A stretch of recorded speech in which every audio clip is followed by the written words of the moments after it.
खुदावंद यीशु मसीह के अब्दी और जलाली नाम में आप सबको मेरा सलाम कबूल हो।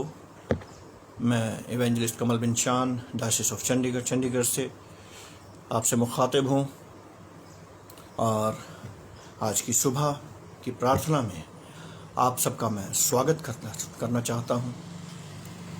आज एक और दिन खुदावंद ने अपनी अजीम व शान बरकतों का हवाला देते हुए हमारी ज़िंदगियों में जोड़ा है और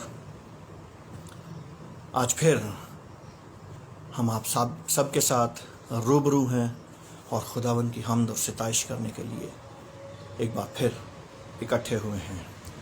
खुदावंद आप सबको बहुत बरकत दे।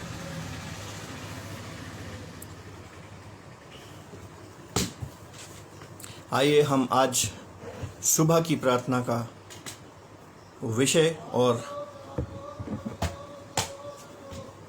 हवाला जो कि लिया गया है यशायाह नबी की पुस्तक उसका 53 अध्याय उसकी पहली आयत से लेकर 4 आयत तक और फिर 10 और 11 आयत।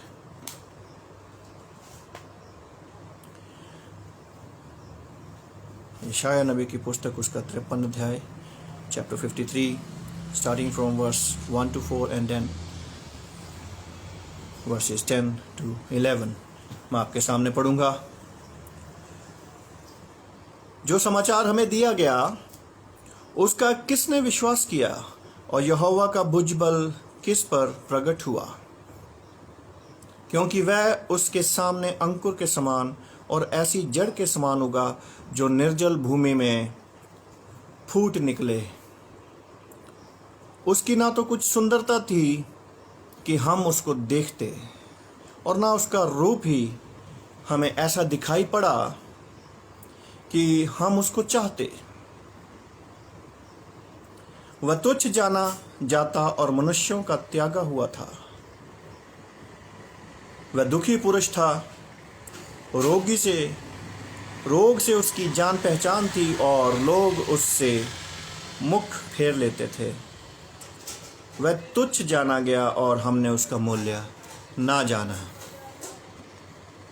निश्चय उसने हमारे रोगों को सह लिया और हमारे ही दुखों को उठा लिया, तो भी हमने उसे परमेश्वर का मारा कूटा और दुर्दशा में पड़ा हुआ समझा। वर्ष 10 और 11 मैं आपके सामने पढ़ूंगा। तो भी यहोवा को यही भाया कि उसे कुचले, उसी ने उसको रोगी कर दिया। जब वह अपना प्राण दोष बलि करे तब वह अपना वंश देखने पाएगा। वह बहुत दिन जीवित रहेगा, उसके हाथ से यहोवा की इच्छा पूरी हो जाएगी। वो अपने प्राणों का दुख उठाकर उसे देखेगा और तृप्त होगा। अपने ज्ञान के द्वारा मेरा धर्मी दास बहुतेरों को धर्मी ठहराएगा और उनके अधर्म के कामों का बोझ आप उठा लेगा। ये खुदावंद का पवित्र वचन है। उसके वचन के पढ़े और सुने जाने पर उसकी आशीष हो। आमीन। अजीजों, आज का जो मनन का विषय है वो लिया गया है यशायाह नबी की पुस्तक उसका 53 अध्याय और मनन का विषय है the way of the cross, सलीब का रास्ता। The way of the cross. आज हम देखेंगे कि हमारी जिंदगियों में जो सलीबी रास्ता है वो किस प्रकार हमें अब्दी जीवन की ओर लेकर के जाता है। जब हम उस सलीबी फरमान को, सलीबी रास्ते को इख्तियार करते हैं तो हमारी जिंदगियां कैसे खुशनुमा होती हैं और हमारी जिंदगियों के दुख, तकलीफ, रोग कैसे ख़त्म हो जाते हैं। अजीजों, हम सब खुदावन के चुने हुए लोग हैं और आज जब हम खुदावन की परस्तिश और ताज़ीम में इकट्ठे होते हैं, उसकी हम्द व सिताइश करते हैं, तो खुदावन का बहुत बड़ा हाथ और बरकत और शिफा भरा हाथ हम सब लोगों के ऊपर, हमारी कलीसियाओं के ऊपर बना रहता है। इस बात का धन्यवाद करते रहना, हमेशा करते रहना चाहिए। आइए हम कुछ एक सिफारशी दुआएं हैं जो खुदावन के हुजूर रखेंगे,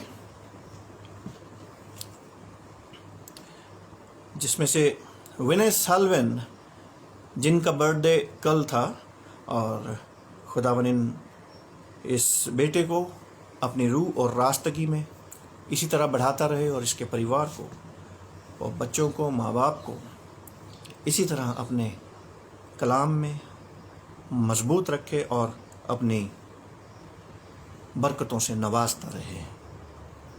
उन सब अजीज़ों के लिए आज हम दुआएं करेंगे जिनकी प्रेयर रिक्वेस्ट आई हुई हैं। आइए हम दुआ करेंगे।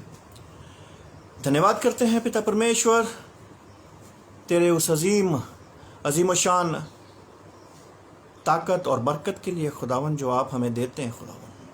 खुदावन आपके वचन से हमें वो हिम्मत, हमें वो ढांढस और जोश मिलता है जो कि हमें इस वबा के दौर में, बीमारी के दौर में बचा करके रखता है। हमारे परिवारों को, हमारी कलीसियाओं को, हमारे तमाम घरानों को खुदावन आपने अपना शिफा भरा हाथ बढ़ा करके संभाला और बचाया है और सुरक्षित रखा है। आपका धन्यवाद करते हैं खुदावन। ख़ास तौर पर धन्यवाद करना चाहते हैं बेटे सेल्विन के लिए, विनय सेल्विन का, जो कि गुज़रा दिन में बर्थडे था। खुदावन होने दे कि इस बेटे के ऊपर अपनी बरकत और शिफा भरा हाथ बना करके रखना, और खुदावन इसके परिवार को, माँ बाप को, भाई बहनों को, सबको खुदावन आपके पवित्र हाथों में देते हैं। खुदावन आपके हुजूर लेकर के आते हैं। हर एक को अपने रूह का मसा देना और खुदावन अपने नाम के जलाल के लिए इसी तरह इस्तेमाल करते रहना। सिस्टर रीटा फेस्टस, इनके लिए ख़ास दुआ करते हैं। खुदावन इनके परिवार के लिए, इनके तमाम अजीज़ों के लिए खुदावन इस बहन के ऊपर भी अपना बरकत और शिफा भरा हाथ बढ़ा करके रखना, और खुदावन हर एक को अपनी रूह और रास्ते में चलाना, ताकि खुदावन हर एक परिवार, हर एक जन आपके हुजूर में मजबूती के साथ बना रहे, आपके विश्वास में मजबूती के साथ बना रहे, ताकि वो अब्दी जीवन का फल जो आपने हमारे लिए रखा है खुदावन, हम सब उस फल को चख सकें। तमाम अजीज़ों के लिए, बहन भाइयों के लिए, देखने वाले तमाम श्रोताओं के लिए ख़ास दुआ करते हैं खुदावन हर एक को अपने नाम का मसा देना, अपनी रूह का मसा देना, और खुदावन नाम बनाम उन तमाम नर्सिस, डॉक्टर्स, पैरामेडिकल स्टाफ और उन तमाम अजीज़ों के लिए जो इस वक्त बीमार हैं, हर एक के लिए आपका शिफा भरा हाथ खुदावन हम चाहते हैं कि उनके ऊपर बढ़े, उनको छुए और उनकी हर एक तंगी तकलीफ़ी बीमारी को दूर कर सके। खुदावन हर एक नाम को, हर एक जन को है खुदावन अपने नाम के जलाल से परिपूर्ण करना, ताकि खुदावन हम सब मिलकर आपका एक मजबूत बदन और एक मजबूत कलीसिया बनकर आपके सामने उभर के सामने आ सकें, ताकि हम सब मिलकर आपके नाम के जलाल के लिए इस्तेमाल हों। ये दुआ मांगते हैं आपके प्यारे बेटे हमारे खुदावंद यीशु मसीह के नाम से, आमीन। अजीज़ों, आज का जो मनन का विषय है वो है the way of the cross, सलीबी रास्ता। और सलीबी रास्ता हमें कैसे नजात दिलाता है, कैसे हमारी ज़िंदगी को सुधारता है और उस अब्दी जीवन की तरफ लेकर के जाता है, जिसके लिए सारी दुनिया और हर एक धर्म ढूंढ रहा है और मुक्ति का रास्ता ढूंढता है और मुक्ति प्राप्त करना चाहता है। लेकिन आज हम ये देखेंगे कि जो क्रूस है, सलीब है, वो हमारी मुक्ति का कारण कैसे बनी और किस प्रकार हम सब एक उस अवधि जीवन की मिरास को पाने के लिए तैयार किए गए हैं।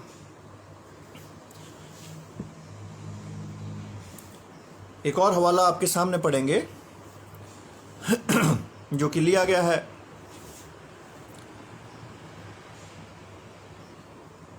दूसरा ग्रंथियों 4 अध्याय उसका 7 से 14 आयत।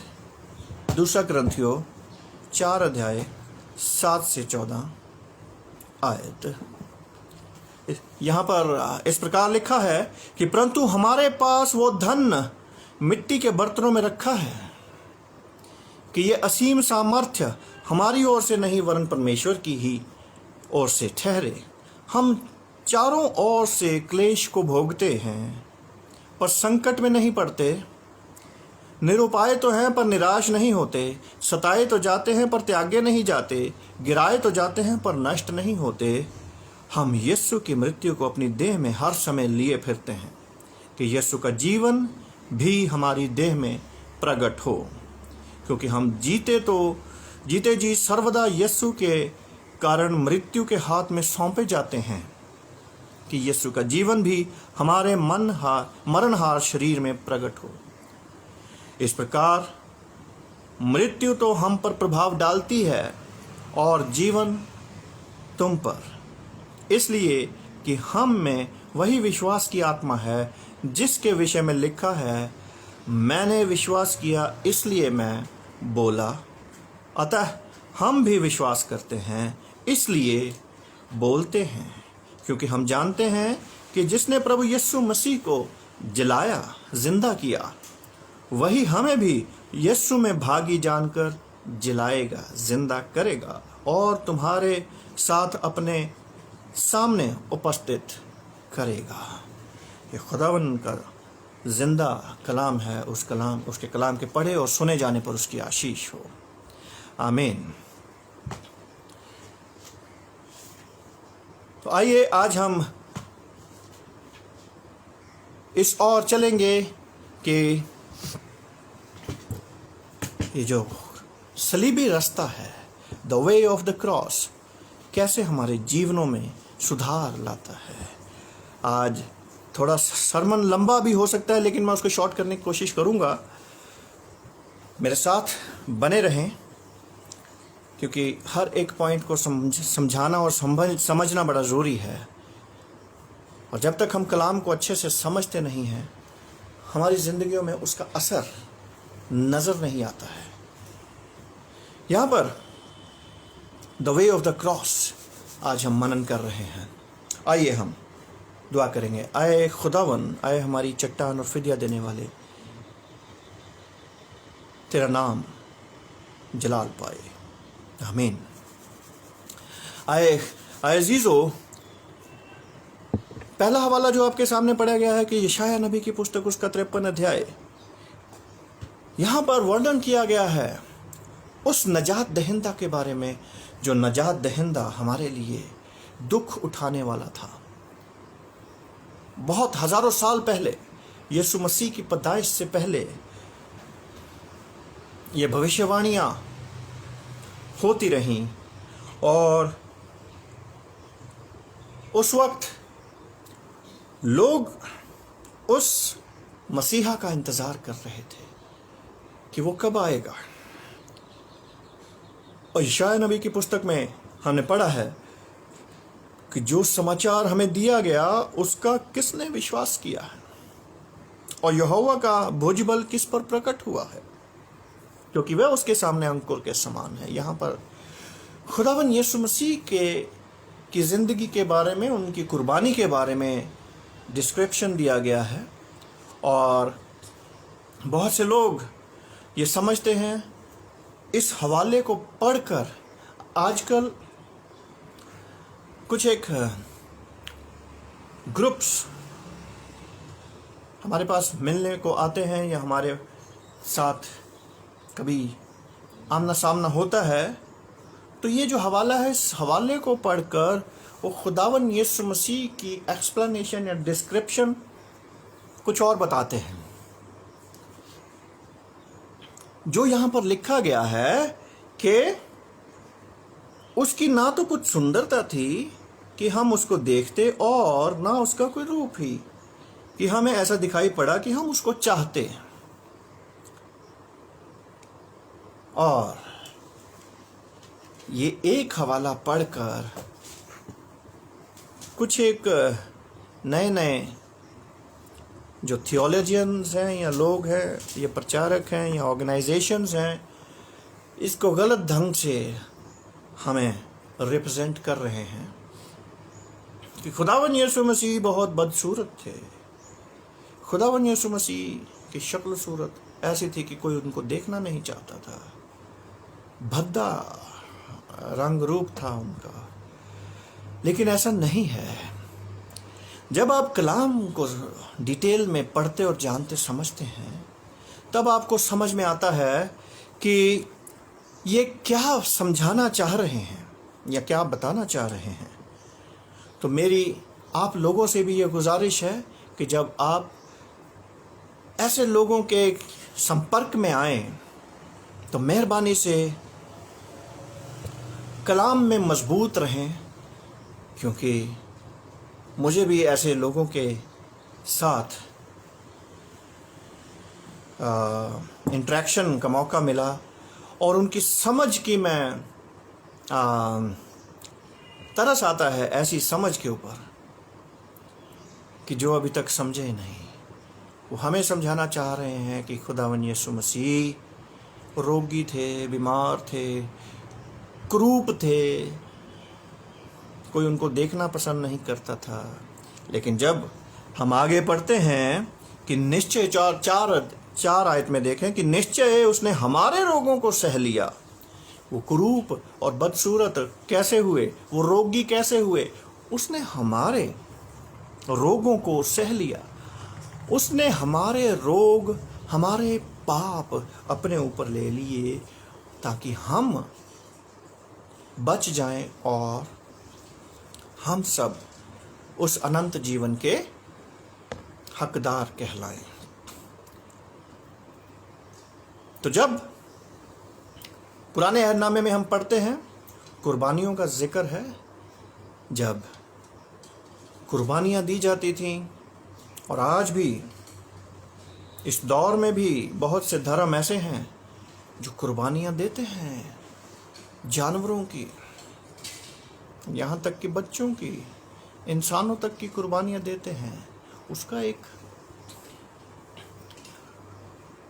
मकसद और उसका एक अलग से एक थ्योरी थी पुराने ज़माने में भी, कि हम अपने पापों का अंगीकार करके अपने पापों को उस जानवर या जिसको ज़िबा करना है, जिसकी कुर्बानी देनी है, उस कुर्बानी के बछड़े के ऊपर या मेंढे के ऊपर लाद देते थे और हम उस दोष से मुक्त हो जाते थे और सज़ा से बच जाते थे। ये पुराने अहदनामे का हवाला अगर हम देखें, आप डीप में जाएंगे तो कुछ लोग आज भी उसी दशा में फंसे हुए हैं, आज भी कुर्बानियां कर रहे हैं और साथ ही साथ पाप भी कर रहे हैं। जिंदगियों में, अपनी जिंदगियों में पापों में मुब्तला हैं और हर साल किसी बेजुबान जानवर या यहाँ तक कि किसी के बच्चे की कुर्बानी भी दे के अपने आप को निष्पाप साबित करने में लगे हुए हैं। लेकिन यहाँ पर यशायाह नबी की पुस्तक में बताया गया कि किस प्रकार एक नजात दहिंदा आएगा और वो हमारे पापों को अपने ऊपर ले लेगा। जो लोग आज ये समझते हैं कि खुदावन यीशु मसीह आए और उन्होंने अपनी जान दे दी, मारा पीटा गया, उनको लान तान हुई और क्रूस पर चढ़ा दिया गया, तो क्या पाया? ऐसे लोगों की समझ के ऊपर भी तरस आता है और उनको भी मैं समझाना चाहता हूँ। आज हम सब एक डेमोक्रेटिक वर्ल्ड में और डेमोक्रेटिक कंट्री में रहते हैं। सब धर्मों का आदर करना सिखाया जाता है, और जब आप इस बात को समझने की कोशिश करते हैं कि खुदावन यीशु मसीह ने क्या हासिल कर लिया अपनी जान दे करके, कुछ लोगों को अभी तक यही समझ में नहीं आ रहा कि कोई अपनी जान कैसे दे सकता है और क्यों दे दी, और उसने हमारे पाप कैसे अपने ऊपर ले लिए। तो मेरे भाइयों, मैं उन तमाम गैर मसीहियों के लिए भी, अन्य जातियों के लिए भी, चाहे वो हिंदू हैं, सिख हैं, बौद्ध हैं, मुस्लिम हैं, उनके लिए भी आज ये बोलना चाह रहा हूँ कि इस बात को समझने के लिए पुश्तें निकल जाती हैं, जिंदगियां निकल जाती हैं, लेकिन ये बात, ये राज ज़ाहिर खुदावन किसके ऊपर करना चाहता है, ये सिर्फ उसकी मर्ज़ी होती है। आज हम देख रहे हैं कि इंसान एक खौफ ज़दा माहौल में जी रहा है, एक डर के माहौल में जी रहा है, लेकिन फिर भी उसके मन में कहीं ना कहीं एक शरारत, एक चंचलता मौजूद है। और वो चंचलता, वो चालाकी, वो शरारतें क्या हैं आप सब जानते हैं। हर एक के ऊपर दोष लगाना, उसी प्रकार हम देख रहे हैं खुदावन यीशु मसीह के ऊपर भी दोष लगाए गए, क्योंकि खुदावन यीशु मसीह को इसी काम के लिए खुदा बाप ने, यहोवा ने तैयार किया था। और जब खुदावन ने अपने बेटे को, अपने अकलौते को हमारा नजात दहिंदा करके इस जहान में भेजा, तो खुदावन यीशु मसीह को ये मालूम था और इस बात के लिए वो तैयार थे। उन्होंने अपने आप को इस बात के लिए तैयार किया था और समर्पित किया था कि मैं कुर्बानी दूंगा, कौन जाएगा। तो बेटे ने बोला कि मैं जाऊंगा, मुझे भेज। और जब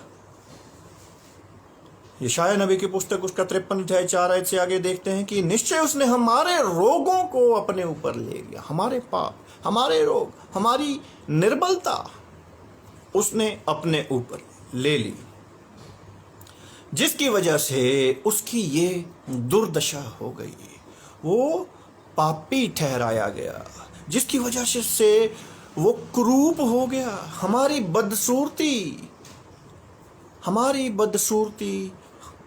उसने अपने ऊपर ले ली, हमारी कुरूपता उसने अपने ऊपर ले ली, हमारा बदचलन होना उसने अपने ऊपर ले लिया, हमारा पापी होना उसने अपने ऊपर ले लिया, और वो खुद पापी ठहराया गया ताकि आप और मैं बच जाएं। ये सिर्फ ईसाइयों के लिए नहीं है। जितने मेरे अजीज आज ऑनलाइन वर्शिप में इस सरमन को सुन रहे हैं, आपके लिए तो है, लेकिन उन तमाम लोगों के लिए है, irrespective of their caste, their creed, their color and their religion। किसी भी धर्म के लिए, किसी भी जाति के लिए, किसी भी मजहब के लिए खुदावन ने हर एक जन को, हर एक इंसान के लिए अपनी जान कुर्बान की है। चाहे वो सिख है, चाहे वो मुस्लिम है, चाहे वो हिंदू है, बौद्ध है, जैनी है, चाहे वो शूद्र है, ब्राह्मण है, ईसाई है, आप सब के लिए खुदावन यीशु मसीह ने अपनी जान कुर्बान की है। और बड़ी आश्चर्य की बात है, बहुत ही ये विडंबना है कि हमारे पापों को, हमारे रोगों को खुदावन ने पहले से ही ख़त्म कर दिया है। और मैं अक्सर बात करता हूँ, इंडिया में 2% और 98% लोगों को पता ही नहीं है कि उनके रोग ठीक हो गए। 98% लोगों को ये पता ही नहीं है कि वो अब पापी नहीं रहे हैं। तो मेरे अजीज़ों, मेरे भाइयों और बहनों, मेरे प्रचारकों, मेरे पादरी साहिबानों और मेरी कलीसियाओं, ये आपका और मेरा फ़र्ज़ है कि हम दुनिया के कोने कोने तक जाएं और खुदावन यीशु मसीह का प्रचार और प्रसार करें कि ऐ मेरे बेटे और बेटियों, तुम्हारे पाप हर लिए गए हैं, तुम्हें तुम्हारे पापों से नजात मिल चुकी है, तुम्हें तुम्हारे रोगों से चंगाई मिल चुकी है। लेकिन आज भी हम देख रहे हैं भीड़ों की भीड़, उनके टारगेट्स कुछ और ही बने हुए हैं। क्या करने जा रहे हैं, कहाँ जा रहे हैं? प्रार्थना सभा में जा रहे हैं। क्या करने? मेरी टांग नहीं चलती जी, टांग ठीक हो जाएगी। ओके, टांग ठीक हो जाएगी तो उसके बाद क्या करेंगे? बस फिर पते बने, फिर काम करेंगे। तो आपको अभी तक ये पता ही नहीं या किसी ने बताया ही नहीं कि टांग ठीक करवाना आपका टारगेट नहीं है। आपके रोगों से मुक्ति आपका टारगेट नहीं है। धन की प्राप्ति आपका टारगेट नहीं है। लेकिन आज हम देख रहे हैं बड़े बड़े मेले लगते हैं, बड़ी बड़ी सभाएं होती हैं और वहां पर कलाम जो है, ये कलाम पवित्र बाइबल, ये सिर्फ 15-20 मिनट के लिए ही सुनाया जाता है और बाकी काम 2-2 घंटे चलते हैं।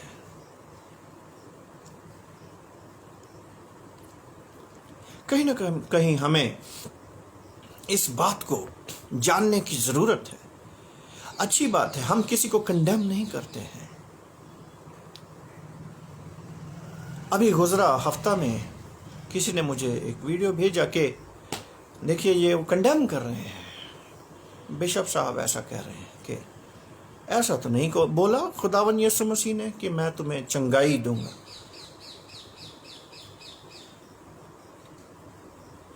लेकिन वो कहते खुदावन ये बोला है कि मैं तुम्हें आराम दूंगा, मेरे पास आओ। जी हाँ, ये एक थिन लाइन है इसमें। खुदावन यीशु मसीह ने ये बोला है कि मेरे पास आओ, मैं तुम्हें आराम दूंगा। लेकिन वो कौन सा आराम है? वो अबदी आराम है। Besides that, Jesus used to heal people. Jesus used to do miracles. But doing miracles was not his target. Doing miracles was not Jesus' target. खुदावन यीशु मसीह का मकसद आपके फोड़े फिंसियां ठीक करना नहीं था। ये समझना पड़ेगा। जिंदगी में अगर अबदी जीवन पाना है तो फोड़े फिंसियां भूलने पड़ेंगे। अब मेरे ये नस चढ़ गई, मेरा सिर बड़ा दुख था, मेरी नजर घट गई तो मेरी लत नहीं। ये चीजें सेकेंडरी हैं। ये चीजें यशाया नबी हमें बता रहे हैं कि वो तो खुदावन ने अपने ऊपर ले लिए, खुदावन यीशु मसीह ने बहुत साल पहले। आप अभी भी उसी में फंसे हैं। मैं आपसे कहना चाहता हूं, अगर आपकी टांग खराब है, खराब रहने दीजिए, लेकिन खुदा की परस्तिश कीजिए, खुदा की बादशाहत की खोज कीजिए, ठीक होती रहेगी। मार्टिन किंग लूथर ने कहा है कि keep on marching towards your target. And what is your target? Your target is eternal life.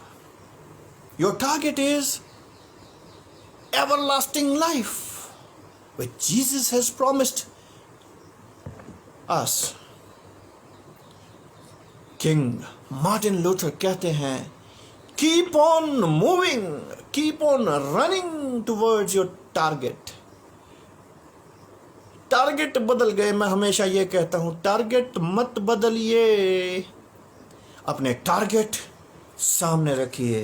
आपका टारगेट है अबदी जीवन, मेरा टारगेट है अबदी जीवन, मेरी टीचिंग और प्रीचिंग है अबदी जीवन।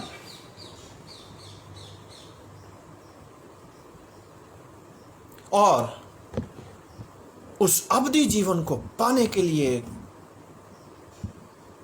मार्टिन लूथर कहते हैं, if you cannot run, walk.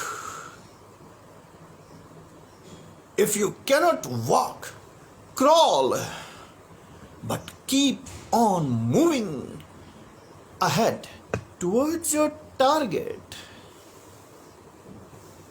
आपकी टांगे नहीं चलती, मत चलें। आप टांगों में फंस के रह गए, आपके गुर्दे नहीं चलते, कोई बात नहीं, खुदावन यीशु मसीह ठीक कर देंगे। लेकिन आपका टारगेट आपके गुर्दे नहीं होने चाहिए, आपके घर, गाड़ियां, बिजनेस, बैंक बैलेंस नहीं होने चाहिए। आपका टारगेट है इटर्नल लाइफ। और उस इटर्नल लाइफ को कैसे हासिल करना है, ये आज का मनन का विषय है, the way of the cross. खुदावन ने कहा कि अपनी क्रूस उठाओ और मेरे पीछे हो लो। मैंने ये क्रॉस पहन तो ली है, मुश्किल बहुत है। अपनी अपनी क्रूस उठाओ और मेरे पीछे हो लो। क्रूस उठाने का मतलब आज हम आपको समझाएंगे। वो क्रूस उठाने का मतलब क्या? क्रॉस पहननी तो बड़ी आसान है, चेन बनवा लो, पालो, बढ़िया है जी।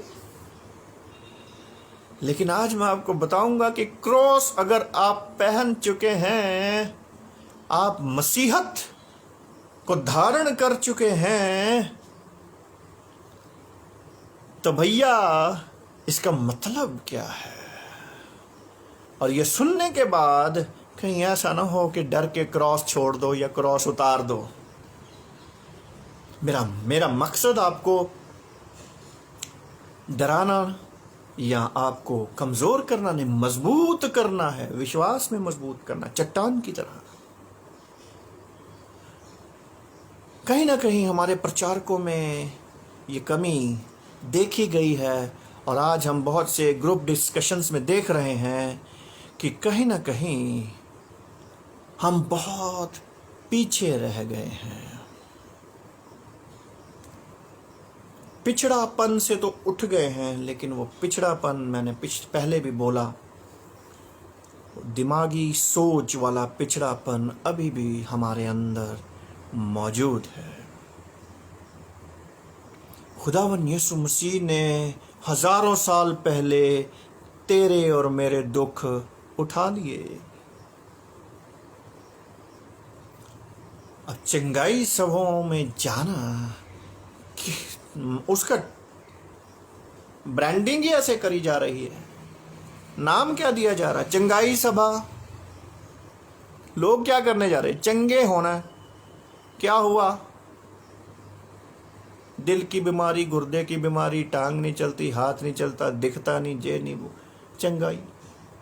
टारगेट कुछ और बना दिया। टारगेट क्या होना चाहिए? अबदी जीवन। ये किसी भी प्रॉफिट माफ कीजिएगा, लेकिन हम एक दूसरे को कंडेम भी नहीं करते, ना करना भी नहीं चाहिए। मेरी उन अजीज़ों से भी गुजारिश है कि किसी को ऐसे कंडेम भी ना करें। लेकिन खुदावन यीशु मसीह का प्रचार कर रहे हैं, अच्छी बात है, लेकिन स्टेप बाय स्टेप हमें इम्प्रूव करना है, अपने आप को भी, उन लोगों को भी। इटर्नल लाइफ, हमारा बैनर ये होना चाहिए। हमारा बैनर कौन है? हमारा कप्तान कौन है? यीशु मसीह। और यीशु मसीह ने हमें क्या दिया है? चंगाई तो थी थोड़ी दिन के, जो अंधे थे, जो अंधे थे, उनकी आंखें ठीक करी, अंधों को दिखने लग गया। लेकिन वो अंधा एक दिन मरा भी। जो मुर्दे थे, मुर्दों को जिंदा तो किया, मुर्दे जिंदा किया खुदावन यीशु मसीह ने। लंगड़े चलाए, कोढ़ी ठीक किए, लेकिन वो मरे तो ये तो नहीं हुआ कि वो जिंदा, अभी तक भी जिंदा है। खुदावन यीशु मसीह ने उनको टच कर दिया था, वो जिंदा है अभी तक भी। हाँ, वो मर गए। फिर जिन मुर्दों को जिंदा किया वो फिर मर गए। मकसद क्या है? यहां पे चंगाई ले लोगे, लेकिन उसके बाद क्या आप खुदावन को नजात दहिंदा कबूल कर रहे हैं? क्या आप द वे ऑफ क्रॉस वाले रास्ते पर चलना शुरू हो गए? खुदावन यीशु मसीह ने कहा कि अपनी क्रूस उठाओ और मेरे पीछे हो रहे। तो क्या आपने अपनी क्रॉस उठाना शुरू कर दिया है?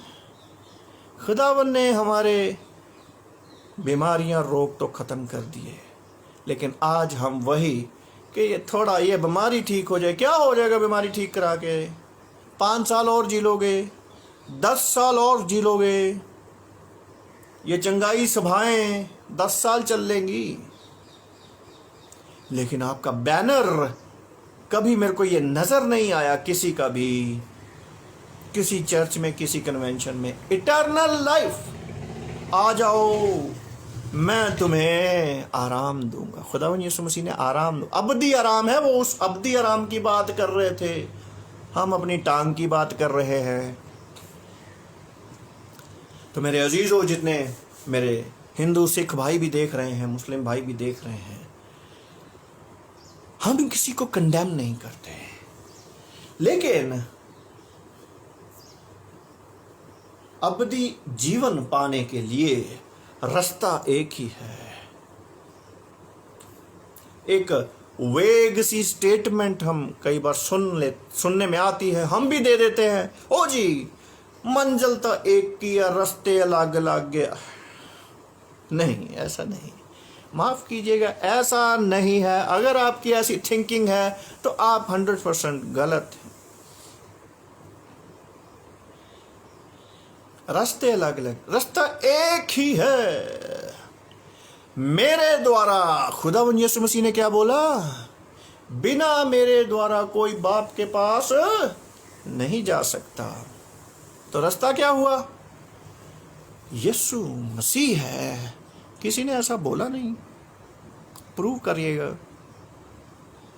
आज इंडिया में मसीहियों को सताया जा रहा है।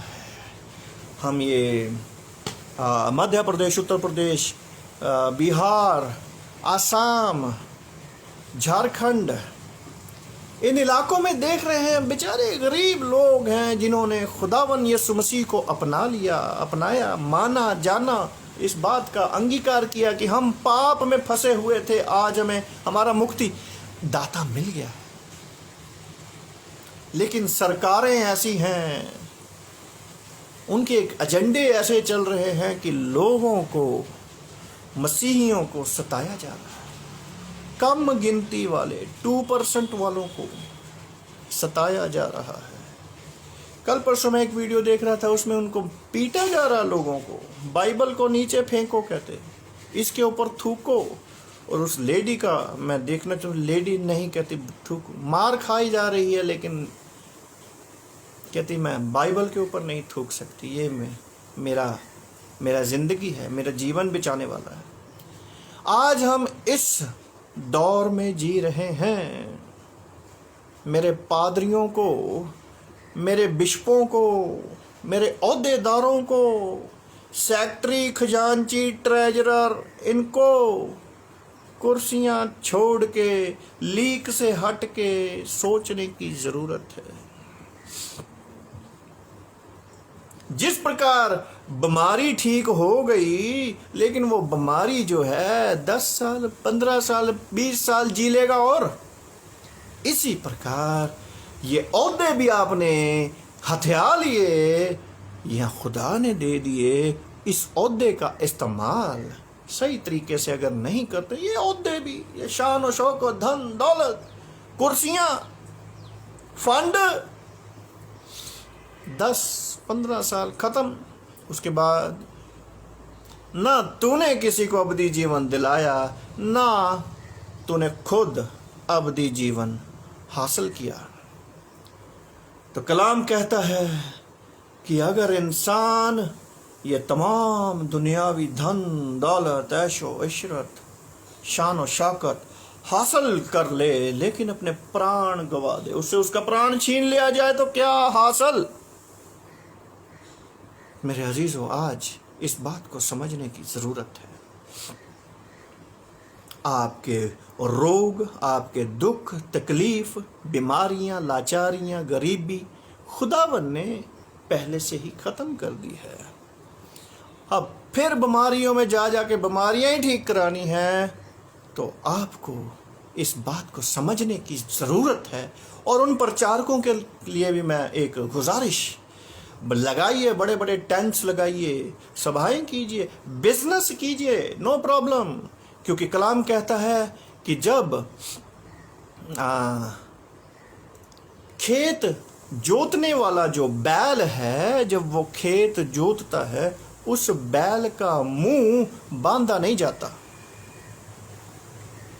उस बैल का मुंह बांधा नहीं जाता। कहने का मतलब यह है कि जब आप सेवा कर रहे हैं खुदावन यीशु मसीह की, उसके प्रचार कर रहे हैं, तो खुदावन आपको उन तमाम बरकतों से नवाजता भी है, आपकी ख्वाहिशों को भी पूरा करता है, आपका मुंह बांधता नहीं है। खाइए, पीजिए, अपनी ज़िंदगी भी, अपने परिवारों को भी पालना है, लेकिन इस खाने पीने के चक्कर में आप अपने टारगेट से दूर हो जा रहे हैं। ये बात यहाँ पर एक मुश्किल खड़ी कर रही है।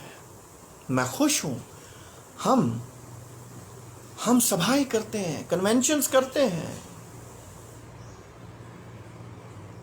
1000 लोग तक नहीं इकट्ठे होते।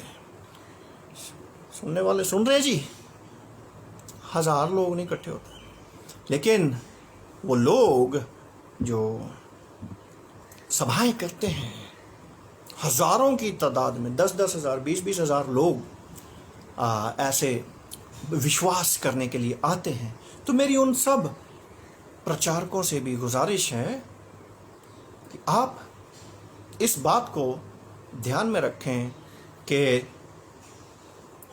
प्रचार यीशु मसीह का होना है। बिजनेस मत बना लीजिएगा। जहाँ पर बिजनेस बना लेंगे उसके बाद 5 या 10 साल उम्र है, उसके बाद फिर ख़त्म है। बहुत से ख़त्म हो गए हैं। आपका जो टीचिंग और प्रीचिंग का बेसिक मुद्दा है, खुदावन यीशु मसीह खुदा का बेटा है, उसने मेरे और आपके रोग अपने ऊपर ले लिए और हमें अबदी जीवन के हकदार बना दिया। इतनी सी बात है। और आज का जो द वे ऑफ क्रॉस है, जब आपको कहा गया, खुदावन यीशु मसीह ने कहा कि अपनी अपनी क्रूस उठाओ और मेरे पीछे हो लो, तो वो क्रूस जब उठानी है, तो उस क्रूस उठाने का मतलब क्या है? जब आप क्रूस उठाने के लिए तैयार होते हैं तो वो यीशु मसीह की तरह तैयार होना पड़ेगा। लूका 22 अध्याय 42 से 44 आयत में जब हम देखते हैं, खुदावन यीशु मसीह ने भी इस बात को देखा और अपने बाप से, खुदावन यहोवा से ये प्रार्थना की कि आए बाप, अगर हो सके तो ये प्याला मुझसे टल जाए, ये दुख मुझसे टल जाए। क्योंकि एक इंसान के रूप में जब खुदावन यीशु मसीह आए तो वो इंसान के ही कद और काठ के थे। इंसान जितनी ही ताकत और कुव्वत उनमें। और उस वक्त उन्होंने देखा कि ये बहुत मुश्किल है कुर्बानी देना, कुर्बानी का बछड़ा या कुर्बानी का मेमना बनना। खुदावन यीशु मसीह ने एक प्रेयर की कि आए बाप, अगर हो सके तो ये प्याला, ये मुश्किल मुझसे टल जाए, लेकिन फिर भी मेरी नहीं बल्कि आपकी मर्जी पूरी हो। फिर भी खुदावन यीशु मसीह ने मर्जी खुदा बाप के ऊपर डाली। और जब उन्होंने अपने आप को इस बात के लिए तैयार कर लिया, जब मैं और आप अपने संगी साथियों के लिए, अपने पड़ोसी को प्यार करते हैं, उनके दुख उठाने के लिए तैयार हो जाते हैं, अपनी कौम और कलीसिया के लिए, प्रचारकों के लिए भी है, कलीसियाओं के लिए भी है, प्रचारकों आप भी जब अपने भेड़ों के लिए कुर्बान होने के लिए तैयार हैं, तो उसके लिए आपको सबसे पहले अपने आप को समर्पित करना पड़ता है कि आए बाप, मैं अपना जीवन आपके हवाले करता हूँ, जैसा आप चाहें वैसे ही मेरी ज़िंदगी में हो। आज मैं आप सब अजीज़ों से ये दरख्वास्त करना चाहता हूँ कि आप भी मेरे साथ बोलिए कि आए खुदावन, जैसा आप चाहते हैं, आए खुदावन, जैसा आप चाहते हैं मेरी ज़िंदगी में वैसा ही पूरा हो। तो जब हम इस बात को स्वीकार करते हैं और अपने आप को खुदावन के हाथों में देते हैं, तो उसके बाद क्रॉस उठाने के लिए तैयार होते हैं, अपनी सूली, अपना क्रॉस, अपना दुख उठाने के लिए तैयार होते हैं। और जब हम तैयार होते हैं तो तब क्या होता है? तब हमारे ऊपर ब्लेम्स लगाए जाते हैं, तब हमें पापी ठहराने की, हमें बदनाम करने की कोशिश की जाती है। मत्ती रचित सुसमाचार उसका 27 अध्याय 1 से 26 आयत का पढ़ लीजिए, लिखते जाइएगा। ये सारे वर्सेस अगर पढ़ूंगा तो बहुत लंबा लेक्चर हो जाएगा, 2 घंटे हो जाएंगे। और जब हम अपने आप को तैयार कर लेते हैं अपनी क्रूस उठाने के लिए, तो हम दोषी ठहराए जाते हैं। और जब हम दोषी ठहराए जाते हैं तो फिर हम अपने क्रूस उठाने के लिए तैयार होते हैं। आप एक इमेजिन कीजिए, कोई चोरी, कोई पाप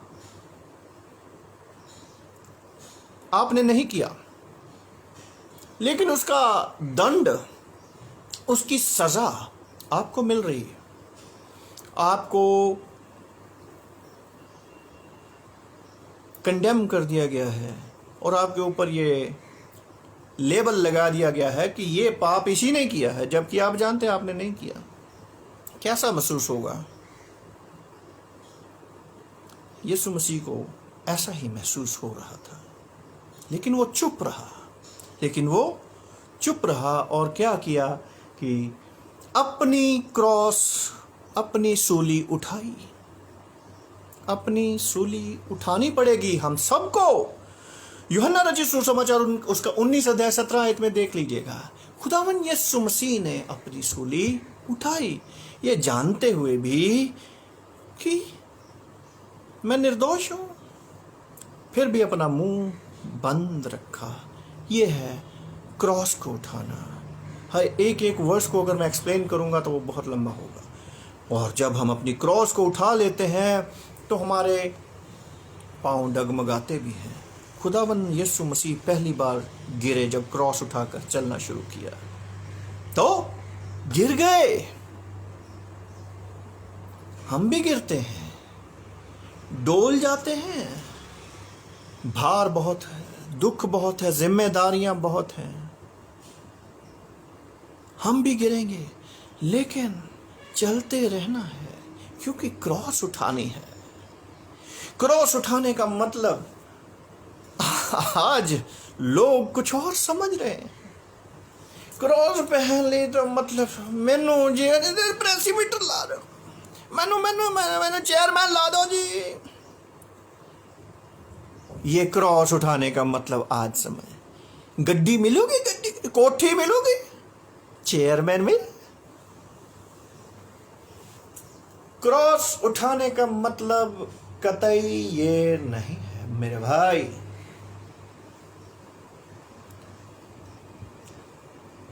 लंबी सी क्रॉस लेके आगे चलेंगे, क्रॉस मैं उठाऊंगा। ये आज आपको बताते क्रॉस उठाने का मतलब क्या होता है। डर के भागना नहीं। जब आप क्रॉस उठाते हैं, टेम्पटेशंस आती हैं, जो पाप या जो आपने कोई गलत काम कोई किया भी नहीं होता, उसका भी इल्ज़ाम आपके ऊपर लगाया जाता है। ये है क्रॉस उठाने का मतलब। लेकिन हमें तो चुप रहना है। लेकिन जब हम अपना क्रॉस उठाते हैं, क्रॉस उठाने के लिए तैयार होते हैं, तो हम टेम्पटेशन में गिरते भी हैं, लेकिन विश्वास में मजबूत रहना है। और जब हम अपने अजीज रिश्तेदारों को या संगी साथियों को जब हम मिलते हैं, तो हमें महसूस होता है कि मैं अपने इस भाई के लिए कुछ करना चाहता हूँ, मैं अपने इस बहन के लिए, मैं इस रिश्तेदार के लिए कुछ करना चाहता हूँ। तब खुदावन यीशु मसीह जब गिरे, फिर उठे, फिर आगे चले, तो खुदावन यीशु मसीह ने अपनी माँ को देखा। यूहन्ना रचित सुसमाचार 19 अध्याय 26 से 27 आयत में माँ नजर आई कि मेरी माँ का क्या होगा। और उसकी माँ भी साथ साथ चल रही है, सारे दुख देख रही है, किस प्रकार उसको लान तान की जा रही, पीटा जा रहा है, मारा जा रहा है। ये क्रॉस उठाने का मतलब है मेरे और आपके जीवन में। क्या आप क्रॉस उठाने के लिए तैयार हैं? क्रॉस ऐसा नहीं है कि क्रॉस गड्डी ते उत्ते रख दे, ऊपर गड्डी ते रख दे छत ते, तो मैं ले जाऊंगा। क्रॉस ऐसे नहीं जाती, खुद उठानी पड़ेगी। Are you ready? Are you ready to carry your own cross and follow Jesus Christ? My dear friend, get ready. Because जब आप क्रॉस उठाते हैं, तो on the other end, there is eternal life. There is eternal life waiting for all of you. जब खुदावन यीशु मसीह ने अपनी माँ को देखा, तो उसका ख्याल आया, और जब आगे बढ़े तो फिर क्रॉस उठा करके थक गए,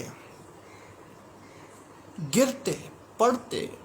तब शमौन कुरैनी जो है, एक व्यक्ति को उनको क्रॉस उठाने के लिए साथ में लगाया सिपाहियों ने, कि चल तू उठा इसकी क्रॉस।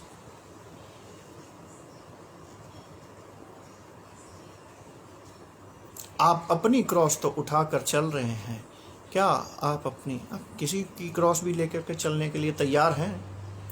दूसरे के दुखों के लिए अपने जीवन को त्याग करने के लिए तैयार हैं? ये त्याग की भावना खुदावन यीशु मसीह ने हमें सिखाई है। और जब मसीहियों का प्रताड़ना होता है, उनको सताया जाता है, घर तोड़ दिए जाते हैं, रात को घरों को आग लगा दी जाती, बेचारे गरीब लोग हैं, उनके लिए कोई सुनवाई नहीं है, लेकिन वो चल रहे हैं, जंगलों में भाग के छुप रहे हैं, जान बचा रहे हैं, क्रॉस उठाई हुई है। आज आप और मैं तो अपने घरों में सुरक्षित बैठे हैं। आज हम कई बार कह देते हैं कि सानू हथ ला के दिखा, तेनू फिर दसांगे। खुदावन ने कुव्वत दी है, लेकिन उन गरीबों का क्या, उन लाचारों का क्या, जिनको ये नहीं पता कि आज रोटी खाने को मिलेगी या नहीं, लेकिन उन्होंने अपनी क्रॉस उठाई है। अपनी अपनी क्रॉस उठा लीजिए, अपनी सूली उठा लीजिए, अपनी स्लीब उठा लीजिए और खुदावन यीशु मसीह के पीछे हो लीजिए, because on the other end there is eternal life waiting for you.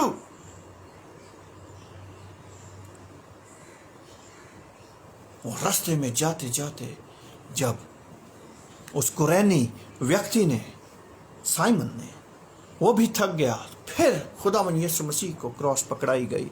और वहां पर भी मत्ती रचित सुसमाचार 15 अध्याय 40 और 41 आयत में हम देखते हैं कि खुदावन यीशु मसीह के सर से, बदन से खून और पसीना बह रहा है। और वहां पर उस औरत ने, वेरोनिका, खुदावन का मुंह साफ किया, उसका पसीना, उसका खून साफ किया। जब हम, ये वो बहनें थीं जो खुदावन यीशु मसीह के साथ निरंतर साथ रहती थी, एक अलग ही जुनून था, ये खुदावन यीशु मसीह की सेवा टहल किया करती थी। और यही बहनें आज देख रही हैं, खुदावन यीशु मसीह की माँ देख रही है किस प्रकार पीटा और नोचा जा रहा है खुदावन यीशु मसीह को। आज हमें कोई थोड़ी सी बात कह दे तो हम बुरा मान जाते हैं। आपने देखा होगा आज प्रार्थना की शुरुआत में कुछ 1-2 लाइनें मैंने टिपिकल इस्तेमाल नहीं की हैं। इन चीज़ों से ऊपर उठना पड़ेगा। मेरे को 98% में जाना, मेरे को 98% आत्माओं को बचाना है। कुर्सियां, औहदे आपको मुबारक। और जब हम अपनी क्रॉस उठाते हैं तो हमारे अपने भी हमारे साथ होते हैं, हमारे अपने हमारे दुख में भी शामिल होते हैं। और जब खुदावन यीशु मसीह आगे बढ़े, फिर गिरे और फिर गिरे, और ये चीज़ हमें दर्शा रही है कि हम अपने जीवन में, अपने दुख में, अपनी जद्दोजहद में, तकलीफ में, अपनी लड़ाइयों में गिरते पड़ते आगे बढ़ते हैं।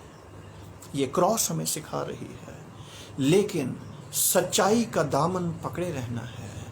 उस अबदी जीवन को हासिल करने के लिए दौड़ते रहना है। Walk if you cannot run, crawl if you cannot walk, but keep on marching towards your target. Keep on marching towards your target. तो जब हम अपनी क्रॉस उठाते हैं तो दुख आते हैं, ईसाइयों के ऊपर, मसीहियों के ऊपर इसीलिए दुख ज्यादा आते हैं। जिसने अपनी क्रॉस उठाई है वो दुख के लिए तैयार हो जाए। अपना तो दुख भोगना ही है, अपने संगी साथियों, भाइयों के लिए, अपने अजीजों के लिए भी कुर्बानियां देनी है। ये क्रॉस हमें सिखा रही है। ये है द वे ऑफ क्रॉस। ये क्रॉस का रास्ता है, ये सलीब का रास्ता है। सलीब पहननी आसान है, सलीब को उठाना बहुत मुश्किल है। जब खुदावन यीशु मसीह आगे बढ़ रहे हैं, लूका रचित सुसमाचार 23 अध्याय 27 से 28 आयत में जब देखते हैं, वहां की यरूशलेम की औरतें चीख और पुकार कर रही हैं, रो रही हैं, चिल्ला रही हैं। फिर खुदावन यीशु मसीह रुकते हैं कि आए औरतों, आए बहनों, मेरे लिए अफसोस मत करो। अफसोस करना है तो अपने अजीजों के लिए, अपने बच्चों के लिए करो, अपनी पुश्तों के लिए करो। उनको सिखाइए कि कैसे आपने अपनी क्रॉस उठानी है। खुदावन यीशु मसीह तो उस कुर्बानी के लिए तैयार होकर के आए थे और उसके लिए उन्होंने अपने आप को खुदावन के चरणों में दे दिया। लेकिन ये क्रॉस कैसे उठानी है यह खुदावन यीशु मसीह ने हमें सिखाया है। तो खुदावन यीशु मसीह जब आगे बढ़ते हुए उन स्त्रियों को देख रहे हैं, उनको भी सांत्वना दे रहे हैं कि रो मत। आने वाले बच्चों को यह सिखाना कि क्रॉस कैसे उठाना है। और उसके बाद चलते चलते तीसरी बार यीशु मसीह फिर गिरते हैं। यह है हमारी सफरिंग्स, हमारे दुख जिंदगी के। जब हम सताए भी जाते हैं या हमें कोई टेम्पटेशंस भी आती हैं, लालच भी दिए जाते हैं, औहदों के कुर्सियों के लालच, ऐसा ना बोलो तो हमें आपको ऐसा कर देंगे, ऐसे लालच भी दिए जाते हैं।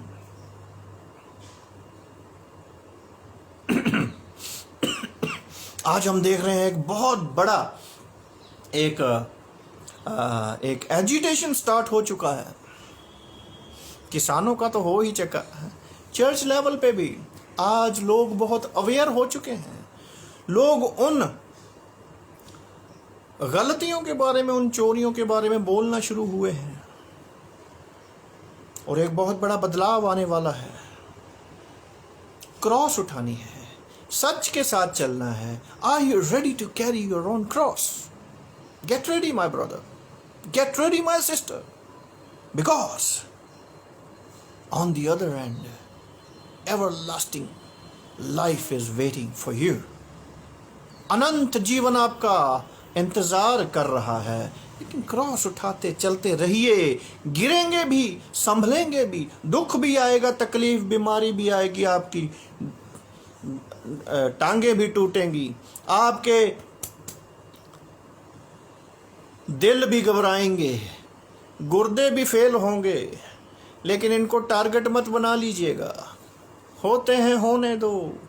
टारगेट हमारा अवधि जीवन है। आज मेरा टारगेट, आपका टारगेट क्या है? अवधि जीवन। और उसके बाद क्या? 15 अध्याय मरकुस रचित सुसमाचार 15 अध्याय और 1 से 20 आयत में देखते हैं कि खुदावंद यीशु मसीह के कपड़े फाड़े गए, बेइज्जत भी किया जाएगा आपको, फिर भी चुप रहना है, खुदावन के हुजूर में बने रहना है, दुआ और प्रस्तिश करते रहना है। ये दुख तकलीफ दूर हो जाएंगे। इनकी चिंता मत कीजिए। आपको नंगा किया जाएगा सभाओं में, तैयार रहिए, क्योंकि क्रॉस उठाई हुई है। आपके ऊपर तौमतें लगाई जाएंगी, बेइज्जती करी जाएगी, झूठे मुकदमे चलाए जाएंगे। डरिए मत, क्रॉस उठाई हुई है। क्रॉस उठाकर चलना आसान नहीं। चलते रहिए। और जब हम देखते हैं उसके बाद कपड़े फाड़े, उसको उसके सर के ऊपर कांटों का ताज लगाया और क्या किया? और सूली पर चढ़ा दिया। मत्ती रचित सुसमाचार 27 अध्याय 46 आयत में कील ठोक दिए। No mercy. ये दुनिया आपके ऊपर कोई दया करने वाली नहीं है। 2%। आज मेरी सिख बरादरी भी 2% है। मेरे भाई सिख भाई बहुत देखते हैं। मेरे भाइयों, इस बात की चिंता नहीं करनी है। ये 2% वाले हिला के रख देते हैं। आज हम ये देखते हैं कि किस प्रकार शिद्दत से हमारे सिख भाइयों ने गरीबों को खाना खिलाओ, शुरू से खिला रहे हैं। इतनी सेवा भाव है। और मसीही अदारों में, हॉस्पिटल्स, स्कूल्स, कॉलेजेस, कम्युनिटी को मजबूत और करने के लिए और बढ़ाने के लिए, पढ़ाने के लिए बहुत सेवाएं की हैं क्रिश्चियन कम्युनिटी ने। आज क्रिश्चियन कम्युनिटी का पढ़ाए हुए बड़े बड़े डॉक्टर्स और बड़े बड़े साइंटिस्ट पैदा हो चुके हैं। लेकिन 2% इंडिया की बात कर रहा हूं मैं, इंडिया की। वर्ल्ड में देखा जाए तो नंबर 1 पे है। लेकिन आपको आपकी क्रॉस उठानी पड़ेगी, आपको अपनी बेइज्जती सहन करनी पड़ेगी, अपने दुखों को लेकर के, अपने बहन भाइयों के दुखों को लेकर के, अपने अजीजों के दुखों को लेकर के, अपने पड़ोसी के दुख को लेकर के चलना पड़ेगा, चलना पड़ेगा। तभी आप मसीही कहलाएंगे। यही है the way of the cross. और जब आप ये क्रॉस उठाते हैं तो आपको मृत्यु तक सुना दी जाती है, जिस प्रकार खुदावंद यीशु मसीह को सुना दी गई। लेकिन हमारा विश्वास जब मजबूत होता है तो वो मृत्यु हमारा कुछ बिगाड़ नहीं सकती। और जब खुदावंद यीशु मसीह को क्रॉस पर चढ़ा दिया गया, सूली पर चढ़ा दिया गया, और 23 अध्याय लूका 23 अध्याय 46 आयत में खुदावंद यीशु मसीह ने अपनी जान दे दी। और तब क्या कहा? पूरा हुआ, पूरा हुआ। ये जो मकसद आपकी और मेरे जीवन में है, ये पूरा होना बड़ा जरूरी है। अधूरा ना छोड़ के चले जाना मेरे भाई। चाहे आप पादरी हैं, चाहे आप बिशप हैं, चाहे आप मॉडरेटर हैं, चाहे आप एडवाइजर हैं, खजांची हैं, सेक्रेटरी हैं, मिशन आपका अधूरा नहीं रहना चाहिए। आपका मिशन क्या है? अबदी जीवन, जान वफादार, जान देने तक वफादार रहना है। क्या आप वफादार हैं? And Jesus is taken down from the cross and it is accomplished. यूहन्ना 19 अध्याय 30 आयत में, और खुदावंद यीशु मसीह को क्रॉस से उतारा गया। और मती रचित सुसमाचार 27 अध्याय 57 आयत से 61 आयत में देखते हैं कि खुदावंद को कब्र में रखा गया। कब्र भी उसकी नहीं थी, कब्र भी उसकी नहीं थी, उस कब्र में रखा गया। और जब इस क्रॉस का रास्ता पूरा कर लिया, जब हम ये क्रॉस को पूरा कर लेते हैं, इस जीवन को, और अपनी क्रॉस उठा करके इस जीवन में चलते हैं, और जब हम देखते हैं खुदा लूका रचित सुसमाचार 24 अध्याय 1 से 6 आयत में, Jesus rises from the dead. Jesus rises from the dead. हम जिंदा हो जाते हैं, जिंदा किए जाते हैं, हम भी जिलाए जाएंगे। जिस प्रकार खुदावंद यीशु मसीह जिंदा किए गए, उसी प्रकार हम भी जीवित जी उठेंगे और उस अबदी जीवन को हासिल करेंगे, जिस अबदी जीवन का वादा खुदावंद यीशु मसीह ने आपके और मेरे साथ किया है। आपके और मेरे साथ खुदावंद यीशु मसीह ने अबदी जीवन का जो वादा किया है, ये है अपनी सूली उठाने का इनाम। ये इनाम जब हम हासिल कर लेंगे तो हम उस अबदी जीवन को हासिल करेंगे, तब हम उस अबदी जीवन को हासिल करेंगे। और यहां पर लिखा है कुरिन्थियों, 2 कुरिन्थियों उसका 4 अध्याय 13 और 14 आयत, इसलिए कि हम में वही विश्वास की आत्मा है जिसके विषय में लिखा है, मैंने विश्वास किया इसलिए मैं बोला।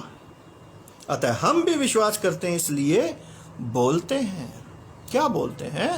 खुदावंद यीशु मसीह खुदा का बेटा है। खुदावंद यीशु मसीह मेरा नजात दहिंदा है। खुदावंद यीशु मसीह अबदी जीवन है। और जब हम ये सब बोलते हैं, क्योंकि हम जानते हैं कि जिसने प्रभु यीशु को जिंदा किया, वही हमें भी यीशु में भागी जानकर जिंदा करेगा। ये है on the other end of the cross eternal life for you. वो भी हमें यीशु में भागी जानकर जिंदा जिलाएगा और तुम्हारे साथ अपने सामने उपस्थित करेगा, और तुम्हारे साथ हम सबको अपने सामने मौजूद रखेगा खड़े करेगा, मुर्दों में से जिंदा कर देगा। तो मेरे भाइयों, आज का जो वचन है ये हमें क्या सिखा रहा है? ये सिखा रहा है कि हमारा टारगेट सिर्फ बीमारी से शिफा पाना नहीं, हमारा टारगेट है इटर्नल लाइफ, अबदी जीवन। उसका रास्ता क्या है? अबदी जीवन को पाने का जरिया या तरीका क्या है? द वे ऑफ क्रॉस, अपनी क्रूस को उठाना है। और जब हम अपनी क्रूस को उठाते हैं, क्रूस को उठाने का मतलब मैंने आपको समझाया है कि जब हम अपनी क्रूस को उठा लेते हैं तो फिर हम में कोई भी गुस्सा, जलन, द्वेष ऐसी भावना नहीं रहती, किसी के प्रति गुस्सा नहीं रहता, बल्कि तरस आता है कि काश ये भी समझें इस बात को। आज मैं उन तमाम अजीज़ों के लिए ये दुआ करना चाहता हूँ जितने अजीज़ मुझे इस वक्त ये सरमन को सुन रहे हैं, और बहुत से मेरे अजीज़ ऐसे हैं जो बाद में सरमन सुनते हैं, सामने नहीं आना चाहते। आपको भी खुदावन अपने नाम के जलाल के लिए इस्तेमाल करे, सबको अपनी बरकतों से नवाजे और उस इटर्नल लाइफ के लिए, अबदी जीवन के लिए तैयार करे और वो रास्ता दिखाए। और वो रास्ता क्या है? अपनी क्रॉस उठाना। यीशु मसीह ही रास्ता है। और यीशु मसीह को ने इस बात का चैलेंज किया है कि मेरे सिवा कोई बाप के पास नहीं जा सकता, मेरे बिना। जो खुदावन यीशु मसीह को में से होकर के जाता है वही बाप को देख पाता है, हासिल कर पाता है। और खुदावन यीशु मसीह ने कहा कि अपनी क्रॉस, अपनी सूली, अपनी सलीब उठाओ और मेरे पीछे हो लो। सिर्फ पीछे होने का मतलब ही नहीं है, साथ साथ खुदावन यीशु मसीह जैसे बनना भी है। उसकी शख्सियत, उसकी तरबियत वैसी ही शख्सियत हमें अपनी भी बनानी है। अभी बहुत सा कुछ आपके साथ शेयर करने के लिए बहुत सारी बातें हैं, लेकिन समय की नज़ाकत को देखते हुए हम आज का वचन यहाँ पर समाप्त करेंगे। जिस प्रकार दूसरा ग्रंथियों में लिखा गया है कि हम सब जिस प्रकार खुदावन यीशु मसीह को जिंदा कर दिया गया, खुदावन ने हमारे बाप ने खुदावन यीशु मसीह को जिंदा किया, क्योंकि उसके मुंह से कभी भी कोई पाप की बात नहीं निकली थी, ना उसने अपनी जिंदगी में कभी पाप किया था।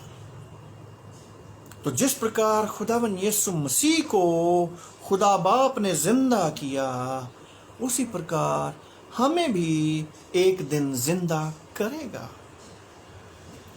हम अपनी शारीरिक चंगाइयाँ तो पा लेंगे, लेकिन वो शारीरिक चंगाइयाँ 10-20 साल चलेंगी, उसके बाद फिर मर जाना है। लेकिन मरने के बाद क्या? टारगेट ये है कि मरने के बाद हमें अबदी जीवन हासिल करना है। और उस अबदी जीवन को हासिल करने के लिए जरिया क्या है? सलीब उठा लो, अपनी सूली उठा लो। The way of the cross, this is called the way of the cross. मेरे बहुत से अजीज़ों की दरख्वास्त है कि बाइलिंगुअल सर्विस स्टार्ट कीजिए। बहुत से इंटरनेशनल लेवल पे देख रहे लोग, यहाँ इंडिया में भी कुछ एक ऐसे परिवार हैं कि इंग्लिश में भी होना चाहिए। तो we are trying our best कि हम इंग्लिश सर्मन में भी, इंग्लिश में भी सर्मन स्टार्ट करेंगे, if it is God's will. तो मैं आप सब के लिए दुआ करना, प्रार्थना करना चाहता हूँ कि आज का वचन आपकी ज़िंदगियों में भरपूरी का जीवन लाए और अपनी अपनी क्रॉस कैसे उठानी है, इस बात को हमारे ऊपर अपने भेदों को खोले खुदावन यीशु मसीह। आइए हम दुआ करेंगे। धन्यवाद करते हैं पिता परमेश्वर आज के सुंदर वचन के लिए खुदावन, और इस रास्ते के लिए जो रास्ता आपने हमें दिखाया खुदावन, कि अपनी अपनी सूली उठाओ और मेरे पीछे हो लो, because cross is the way. खुदावन होने दे कि ये वचन हमारी जिंदगियों में, हमारे मनों में मजबूती से जड़ पकड़े और हम इस वचन को ग्रहण करें और 100% फल लाने वाले हो सकें खुदावन। क्योंकि खुदावन आपने कहा, I am the way, the truth and the life, राह, हक और जीवन मैं हूं। और वही जीवन जो अबदी जीवन आपने हमारे साथ वादा किया है, ये दुनियावी जीवन नहीं जहां का जीवन 60-70 या कुव्वत हो तो 80 भी हो सकता है, लेकिन जो अबदी जीवन का वादा आपने हमारे साथ किया खुदावन, उस अबदी जीवन के लिए हमारे मनों को तैयार कीजिए, हमारे जीवनों को तैयार कीजिए, हमारे परिवारों को, कलीसियाओं को, पासबानों को तैयार कीजिए खुदावन। खुदावन होने दे कि हमारा आज का ये प्रार्थना सभा और आपका नाम लेना आपके हुजूर मकबूल ठहरे और आपको भाने वाला हो सके खुदावन। खुदावन ये दुआ मांगते आपके प्यारे बेटे हमारे खुदावन यीशु मसीह के नाम से, आमीन। आए हमारे बाप, तू जो आसमान पर है, तेरा नाम पाक माना जाए, तेरी बादशाहत आए, तेरी मर्जी जैसे आसमान पर पूरी होती है ज़मीन पर भी हो। हमारे रोज़ की रोटी आज हमें बख्श दे, और जिस तरह हम अपने कसूरवारों को माफ़ करते हैं, तू भी हमारे कसूरों को माफ़ कर। हमें आजमाइश में न पड़ने दे, बल्कि बुराई से बचा, क्योंकि बादशाहत, कुदरत और जलाल हमेशा तक तेरे हैं, आमीन। अब हमारे खुदावन यीशु मसीह का फजल, पाक रूह की शराकत और रफ़ाकत उन तमाम मुक़द्दसों के साथ, ख़ास तौर पर सुनने वाले अजीज़ों के साथ, हमारी कौम और कलीसिया के साथ हमेशा तक बना रहे, आमीन। खुदावन आप सबको बहुत बहुत बरकत दे, आमीन।